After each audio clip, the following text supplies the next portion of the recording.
رمضان کی اہمیت۔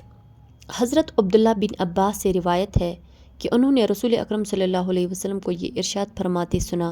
کہ جنت کو رمضان مبارک کے لیے خوشبوؤں کی دونی دی جاتی ہے اور شروع سال سے آخر تک اسے آراستہ کیا جاتا ہے۔ جب رمضان کی پہلی رات ہوتی ہے، عرش کے نیچے سے ایک ہوا چلتی ہے جس کا نام مشیرہ ہے۔ اس کے جھونکوں سے جنت کے درختوں کے پتے اور دروازوں کے حلقے بجنے لگتے ہیں۔ جنت کے دروازے حضور پاک صلی اللہ علیہ وسلم کی امت کے لیے کھول دیے جاتے ہیں اور جہنم کے دروازے بند کر دیے جاتے ہیں، اور جبرائیل علیہ السلام کو حکم ہوتا ہے کہ سرکش شیاطین کو قید کر کے گلے میں توق ڈال کر دریا میں پھینک دو تاکہ امت محمدی صلی اللہ علیہ وسلم کے روزوں کو